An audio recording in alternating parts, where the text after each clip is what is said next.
quand il donne le coup de poing, donne le coup de poing. Balayez le centre. Balayez le centre. Les structures du Wing Chun sont basées aussi sur le triangle. Sur une ligne droite, il est obligé de passer par ce point stratégique. S'il est face à moi, il vient me donner une droite, il est obligé de passer par ce point. Ce point, le sommet du triangle, c'est le point de déviation, le point fort ou le point faible. D'accord? Donc quand il donne un coup de poing, je prends simplement ce point dans l'espace. Je ne cherche jamais à arrêter son coup de poing. Ce que je cherche, c'est fermer une porte et garder le centre. Si vous faites ça, retire ton bras. Si vous faites ça, vous perdez le contrôle. Si vous faites ça, retire ton bras. Mon centre est protégé. D'accord? Donc, les techniques que vous employez, elles sont dans l'espace, ce sont des points, si vous voulez, géographiques.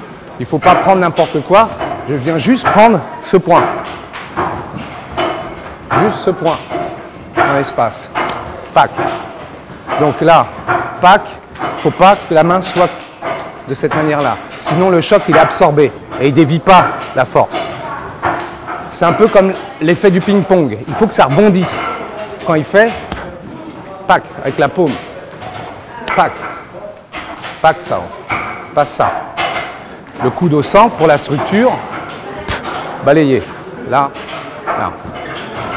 Quelle que soit sa force, à partir du moment où j'ai une structure, ça ne bougera pas, ça. Si je suis le coude à l'extérieur, sa force, ça va faire ça. Donc vous structurez comme dans le Silim Tao.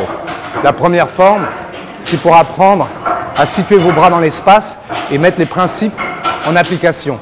Donc les principes d'application, le coude vers le centre qui donne la direction au point, mais aussi la protection du centre. Donc quand il vient ici, Pak Sao, vous voyez, j'ai l'ouverture. Dès qu'il frappe, là, pardon. Vous voyez, il est dans ce centre. Ma force, ça ne va pas par là. Elle vient vers le centre. Et là, c'est ce fameux coup de poing sans recul. Frappez. Là, 2, 3, 4. Ça va? Donc l'enchaînement. Tac. Garde. Quand on vient sur le garde, pareil. Ma structure, elle est où? Elle est là. Tiens, ma petite frère. On va se défaire de ce point. On vient de voir le direct. 1. Je structure. Je mets en rapport à cette force qui arrive par là, je mets un appui ici. Mais mon point de déviation, il est toujours dans ce centre-là. Il est toujours là. C'est-à-dire ici, 1, je structure, mon point de déviation est là. Et là, naturellement, vous pouvez d'ores et déjà tout de suite le mettre en échec ici. Il est obligé à ce moment-là de passer en mode défense. Soit il ramène ce bras, je file ici, soit il ramène l'autre, je file ou je file ici. Encore sur l'autre. 1, 2, il retire, 3, 4. 1, 2, 3, 4. Ça, c'est les principes. Enfin, certains principes. Mais vous êtes obligé de structurer pour éviter de mettre la force. Si vous n'êtes pas structuré, là, vous êtes obligé de forcer. Vous employez toute la force et naturellement, comme vous n'êtes pas face à ce point, là, vous êtes à égalité. C'est à celui qui sera le plus rapide. Ça va?